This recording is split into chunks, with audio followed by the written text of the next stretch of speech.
We have an amazing program lined up for us on the fifth day. We'll be having workshops and activities, and we're really lucky to have scientists, biologists, and archaeologists who dedicated many years of their lives into studying the clam gardens and other marine ecosystems. And they get to have discussions. They can have workshops with us. We get to ask questions and learn from really firsthand data. We may also be able to view tour some of the labs they have, like the marine biology lab. And then on the fifth day, we have the highlight of the entire trip.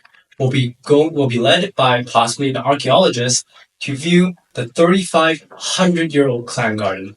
I mean, last time in Russell Island, that clam garden was about 1,000 years old, and this time we're going to possibly the oldest clam garden around the BC area. So that's really our, the most exciting thing. I'm really excited to see what it looks like. Now, here's the thing: we have to wake up at 7 a.m. in the morning and get there by 8 a.m. Now you might wonder, why do you have to be so early? And that's because it all depends on the tide. So it happens so that on the 30th, the tides are the lowest at 8 a.m. So we have to get ready at 7 a.m. sharp and depart to be able to see the clam garden in its full glory. So I have the theme for our event planned out here. First, we're going to talk about climate finance, how government policy can impact environment and thereby, like what Peter had just said, impact our economy in general. And then second, we're going to talk about indigenous marine life. Like this time, we not only climate garden is a great opportunity for us to discover what creative way we can to improve our production and to preserve environment. There's might be multiple ways of us can do that. We're gonna research on that.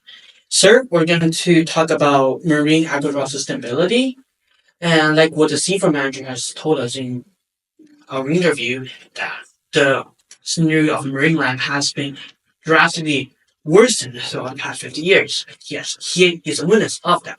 So we're going to investigate how can we keep that sustainability and make sure that our future generation can eat fish. That's that.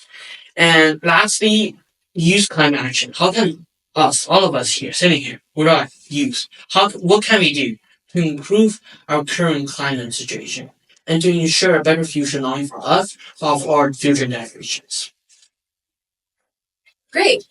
Does anybody have any extra notes or suggestions? Yes, of course.